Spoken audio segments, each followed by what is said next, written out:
네, 안녕하세요. 비전데이 행사 진행을 맡은 재료공학부 1호학번 정우진입니다.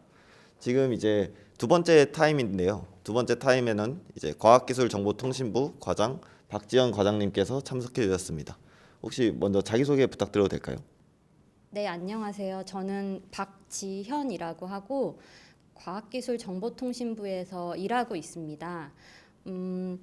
그 과학기술정보통신부에서 일한다고 하니 다소 생소하실 수 있는데 좀 말씀을 드리면 정부 부처가 한 20여 개 있고요. 그중에서 과학기술과 ICT 정책을 총괄하는 일을 하는 부처입니다.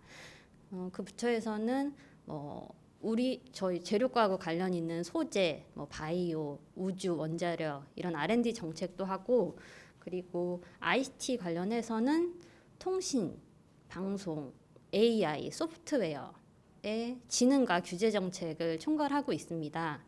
저는 그동안 일을 하면서 소재 R&D, 우주 R&D 정책과 그리고 통신, 방송 그런 지능 규제 정책을 했습니다.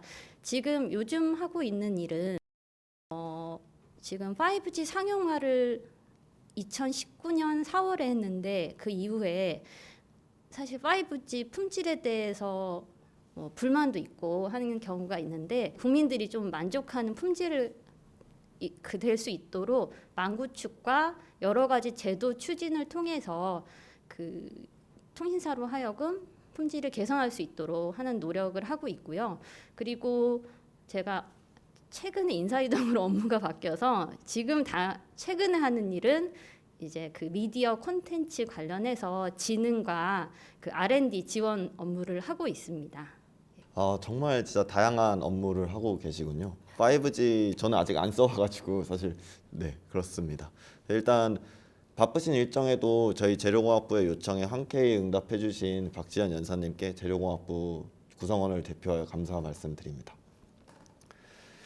이제 오랜만에 학교 방문이실 것 같은데요. 어떠신가요? 이제 학생일 때 방문하던 것과 뭔가 멘토로서 방문한다는 거는 좀 감회가 남다를 것 같습니다. 소감 부탁드립니다. 제가 우선 지금 여기 올 때 33동이어서 사실 못 찾았어요. 저 라떼는 31동에서 공부를 했기 때문에 우선 그 학업 환경도 되게 좋아진 것 같고, 그리고 이제 그때는 공부하고 아무것도 모르고 공부만 하던 때의 저와 지금은 이제 후배님들을 뭔가를 좋은 정보를 드려야 된다는 생각에 약간 부담감도 있지만 그래도 후배님들을 본다는 생각에 와서 사실 좋았습니다.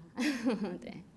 저 이제 모든 멘토님들께 공통으로 질문 드리는 것부터 할 건데요. 이거는 사전에 재료공학부 학우들로부터 이제 모집을 받아서 저희가 한번 선정을 해 보았습니다.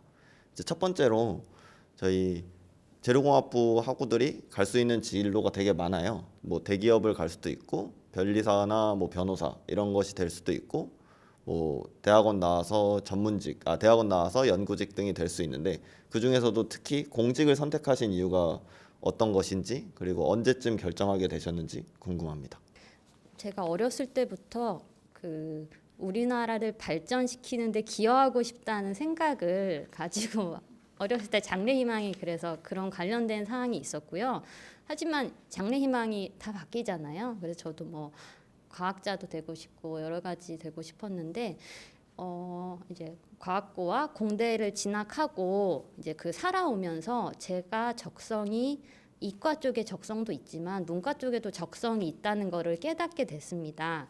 그리고 제가 대학 다닐 때쯤 지금과는 완전히 반대로 이공계의 위기가 대두되던 시기였어요. 그래서 과학기술을 제대로 이해하는 제가 이제 과학기술을 발전시키는 정책도 수립하고 인재 정책도 수립하자라는 직접 내가 해보자라는 생각을 하게 돼서 이제 대학교 때 공무원이 되자라고 결심을 하게 되었습니다. 이 정말 나라를 발전시키겠다는 일념 하나로 또 공직에 진출하신 것을 보면은 저도 많이 본받아야겠다는 그런 생각을 합니다. 혹시 여기 이제 그 질문을 꼭 하고 싶으신 학우분들께서 배석을 해주셨는데요. 혹시 다음으로 질문하고 싶으신 분 있으신가요? 안녕하세요. 저는 재료공학부 21학번 박시진입니다. 여기 아까 과학기술정보통신부 과장으로서 업무를 5G 또는 미디어 콘텐츠 관리 같은 걸 하신다 하셨는데 이렇게 업무 수행 능력을 높이기 위해서는 과장이 된 이후에도 노력해야 하는 부분이 혹시 있을까 해서 질문 드립니다.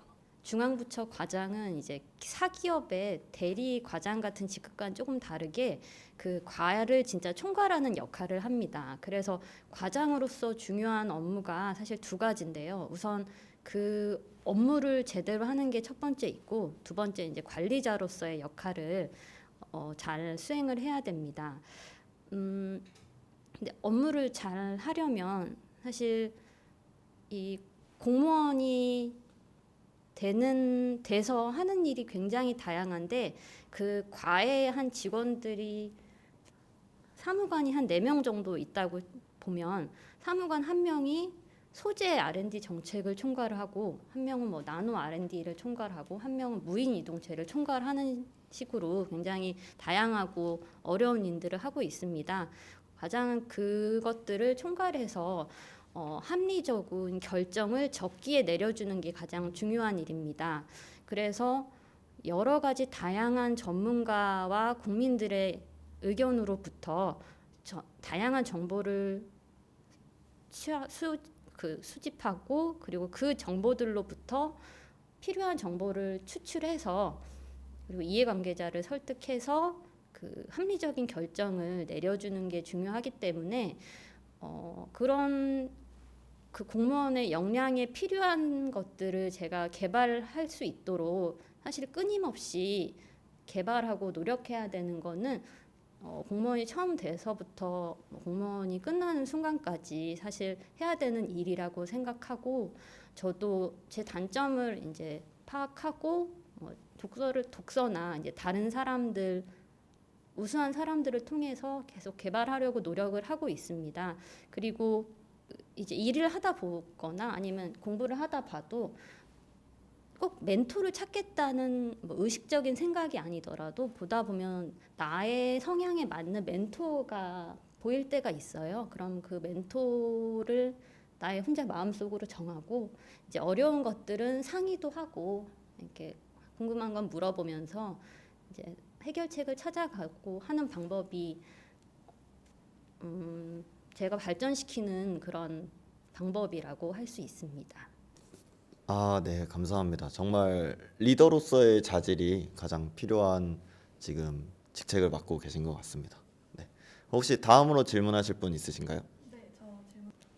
네, 그렇다면 정부 부처 사무관으로 일할 수 있는 방법은 공무원 시험을 통해서 합격을 해야지만 할 수 있는 건가요? 공무원이나 사무관이 되는 방법은 크게 두 가지가 있는데요. 하나는 그 5급 공채라고 해서 시험을 봐서 통과하는 방법이 있고, 두 번째는 특채라고 해서 선발되는 방법이 있습니다. 아시는 바와 같이 그 5급 공채는 예전에 뭐 기술고시, 행정고시 이렇게 얘기하던 것인데, 크게 세 직류로 나뉩니다. 그래서 행정직, 재경직, 기술직 크게 나뉘고, 그다음 기술직 내에서도 뭐 화공직, 기계직, 전기직 이렇게 구분이 됩니다. 사실 저는 화공직으로 시험을 봤습니다. 재료과에서 완전히 일치되는 과목을 선택하기가 힘들어서 이제 사실 화공직이나 그 유사한 기계직을 시험을 보는데, 겹치는 과목이 뭐 연력학, 그다음에 이동현상 이런 것들이 있으니까 조금만 공부하거나 다른 과 수업을 들으면 도움이 될 수 있을 겁니다. 그리고 그 다음에는 이제 행정직, 재경직도 있는데, 그 행정직, 재경직은 내가 원하는 부처, 예를 들어서 기획재정부나 금융위원회에 가고자 한다면 기술직을 봐서는 갈 수는 없어요. 그러니까 그 시험을 봐서 가면 되고, 그리고 이제 이 시험을 보면 기본적으로는 이제 시간이 좀 걸리잖아요. 시간이 걸릴 때문에 학부 때나 졸업하고 이제 시험을 봐서 가는 방법이 가장 좋은 방법인 것 같고, 내가 학문의 뜻이 있어서 석사나 박사 과정을 거쳤다, 계속 했다. 늦지 않았습니다. 그때 박사 학위를 취득하고 나서도 이제 박사 특채가 수시로 있기 때문에 그때 지원을 해서 선발되면 됩니다. 네. 아, 네, 감사합니다. 저희 이제 재료공학부 직렬이 딱 정해져 있진 않아가지고 이제 다른 직렬을 선택하고, 그래서 학부 때는 이제 우리과 전공도 열심히 듣고 그런 전공을 타과 걸로도 같이 들으면서 하면은 더 쉽게 공부할 수 있다는 말씀 잘 들었습니다. 혹시 또 다음으로 질문하실 분 있으신가요? 네, 그럼 과학기술정보통신부의 과장으로 일을 할 때 어떤 능력을 필요로 하는지 일단 궁금하고요. 그렇다면 학부 과정에서 어떤 것들을 준비하고 공부해야 도움이 되는지, 또 특히 과학기술정보통신부에서 일할 때 도움이 될 만한 공부할 것들은 무엇이 있는지 궁금합니다. 공무원으로서 일을 하려면 아까도 좀 말씀을 드렸는데 여러 가지 다양한 정보들로부터 합리적인 의사결정을 해야 되기 때문에 그 과정에서 이제 그 새로운 지식을 습득하고 그리고 그 합리적인 결정을 하는 그런 능력은 대학에서 학문을 수행하시는 과정에서 인성개발과 함께 습득할 수 있는 능력이라고 생각을 합니다. 그리고 사실 이게 굉장히 공자님 말씀 같아서 좀 더 실용적인 얘기를 좀 드리면 아까 이제 그 공무원이 되는 경로가 시험 과정에서 조금 말씀을 드렸는데 그 기술직 시험을 보거나 이제 행정직 시험을 보는데 기술직 시험 보는 과정에서 우리 학부에서 하는 과목들을 수업을 듣고 하면은 기본적으로 시험 보기는 용이하고, 그리고 일을 하는 과정에서 사실 행정학이나 경제학 같은 이론적인 내용은 언제든지 사실 도움이 됩니다. 그런데 기술직으로 시험을 보면 이제 그 과목들을 공부를 못한다는 단점이 있는데, 그래서 그 부분은 내가 개인적으로 학부에서 이제 다른 과 수업을 통해서 들을 수도 있고, 만약에 그렇지 못하더라도 나중에 석사 과정에서 내가 공부할 수 있으니 그런 행정학이나 경제학은 필수적으로 공부를 해놓으면 도움이 될 수 있을 것으로 보입니다. 그리고 이제 과기정통부에서 특히 잘 하려면 어떻게 하면 좋을까를 조금 물어보셨는데, 그 여러 가지 부처 중에서 사실 부처에서 일하는 관련 지식이 가장 빨리 발전하는 부처라고 할 수 있습니다. 그 이유는 기술 개발이 하루가 다르게 변하고 있기 때문에 그 업무를 수행하는 공무원은 선제적으로 더 대응을 해야 되기 때문에 그 기술에 대해서 빨리 습득하고 빨리 이해하고 다른 나라가 지원하는 것보다 더 빨리 그 분야에 대해 지원을 해야 되기 때문에 새로운 지식에 대해서 습득하고 공부하는 것을 즐기고 받아들일 수 있어야 됩니다. 그런데 그 부분은 사실 우리 후배님들한테는 충분히 갖춰져 있는 능력이라고 생각이 되기 때문에 그 부분은 지금 공부하시듯이 그런 부분을 유지하시면 될 것으로 보입니다. 아, 네. 좋은 말씀 감사합니다. 이제 저희 서울대학교 재료공학부 학생들은 다 열심히 해낼 수 있다. 이렇게 저희에게 용기와 응원의 말씀 주신 걸로 이해하고 받아들이겠습니다. 혹시 또 다음으로 질문하실 분 있으신가요? 안녕하세요. 저는 재료공학부 20학번 연경미입니다. 제가 질문을 드리고 싶은 거는 사실 학부생으로서 가장 큰 고민은 진로를 결정하는 것인데요. 그래서 혹시 공직에 특별히 도전하게 된 계기가 무엇인지 여쭤보고 싶고, 그리고 또 앞으로의 목표가 무엇인지 여쭤보고 싶습니다. 우리나라를 발전시키는 데 기여하고 그리고 국민들의 삶이 개선되는 데 도움을 주자, 이런 가치관이 제가 원래 가지고 있던 생각이어서 사실 그 부분이 직업 선택에는 가장 큰 기여를 한 것 같습니다. 가치관을 바탕으로 해서 이제 정책 대상자나 정책 분야에 따라 조금씩 다르기는 하지만 그 효율성이나 형평성을 적절히 조화시켜서 거기에 맞는 정책을 추진하는 것이 사실 저의 목표고 이게 앞으로 잘 해야 될 일이라고 생각합니다. 그리고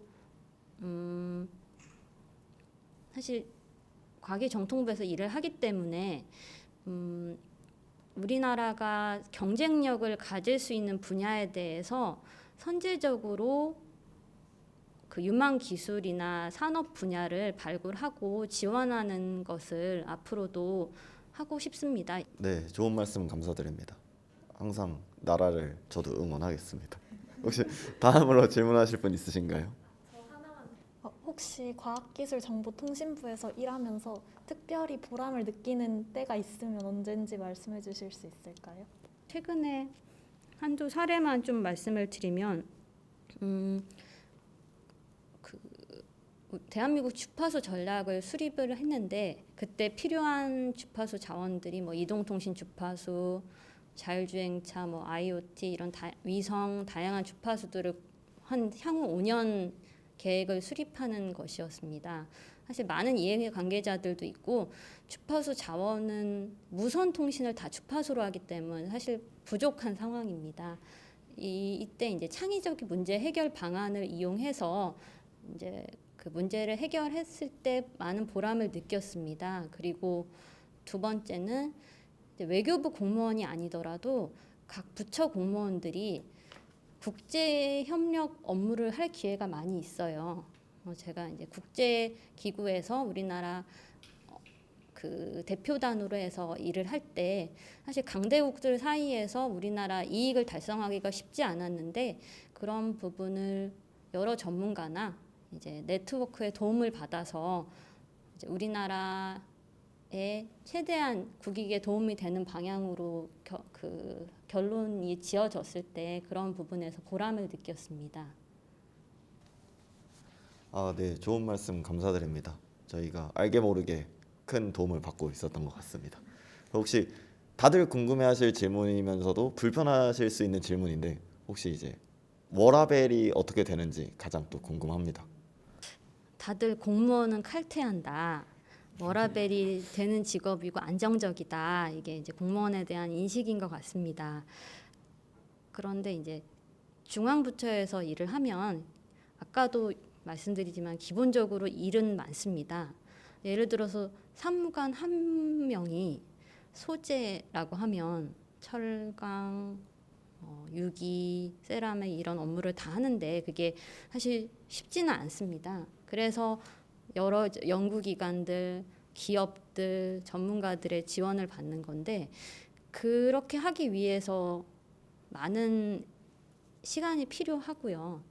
그리고 이게 공무원의 일이 그 사람들이 생기는 문제점을 해결하고 개선하는 정책을 수립하는 것이기 때문에 매일 새로운 일일 수밖에 없습니다. 그래서 사실 새로운 일을 하니까 공무원들은 루틴한 일을 하는데 워라밸이 좋겠지라고 생각을 하는데 그래서 이제 그렇지 않은 부분이 생기는 거고 지금은 조금 개선돼서 이제 그 야근 같은 것도 줄어들고 있고 개선되고 있는 추세라고 볼 수 있습니다. 네, 민감한 질문인데도 답변을 잘 해주셔서 감사합니다. 그럼 이제 마지막으로 혹시 재료공학부 후배들한테 해주고 싶은 말씀이 있다면 한번 한 말씀 부탁드립니다. 우선 이런 뜻깊은 자리에 저 초대해 주셔서 감사드립니다. 그리고 제가 학부 때 사실 이런 기회가 있었다면 다양한 진로나 다양한 생각을 해볼 수 있었을 거라는 조금 아쉬움도 있고 부러움도 생기는 바입니다.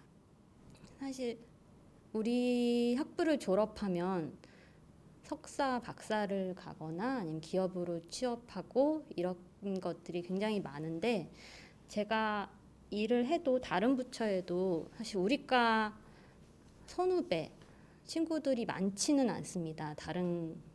우리 학교의 다른 과에 비해서. 그래서 이런 직업의 세계나 이런 일이 보람 있고 재밌다는 것을 이렇게 알려주면 되게 좋겠다는 제가 생각을 했습니다. 그래서 사실 다소 아까 제가 드린 얘기들이 좀 실용적이지 않을 수 있는데 이게 이제 학부 4년 아니면 뭐 석사를 공부하시는 과정에서 내가 학문을 하는 과정에서도 사실 키울 수 있는 그 인성, 자기 개발의 측면이 있고 해서 그런 부분을 좀 말씀을 드린 겁니다. 그리고 지금 코로나 시기여서 이제 뭐 친구들과 커뮤니케이션을 하고 내 자기 발전을 하기 어려울 수 있는 시기지만 이런 시기에 내가 독서를 통해서나 그리고 내가 공부를 하는 과정에서 사실 내 능력이나 인성이 개발될 수 있는 부분이 충분히 있습니다. 그래서 이런 시간을 잘 소중히 보내셨으면 좋겠다는 생각을 했습니다. 예, 감사합니다. 네, 귀한 시간 내주셔서 참석해주신 박지연 멘토님께 재료공학부 학우들을 대표해서 다시 한번 감사의 말씀드립니다. 그럼 저희가 이제 재료공학부에서 저희가 이제 감사패를 준비했습니다. 그래서 이제 감사패 전달식이 있겠습니다. 박지연 선배님 감사드립니다. 꿈을 향해 쉬지 않고 달려오신 선배님, 좋은 말씀 덕분에 서울대학교 재료공학부 후배들에게 큰 도전과 자신감을 심어주셨습니다. 2021년 비전 데이를 기념하여 존경과 감사의 마음을 담아 감사패를 드립니다. 2021년 10월 7일 서울대학교 재료공학부 후배 일동. 본 영상을 시청해주신 재료공학부 학우님들께 많은 도움이 되었으면 좋겠습니다. 이상 본 행사를 마치도록 하겠습니다. 감사합니다.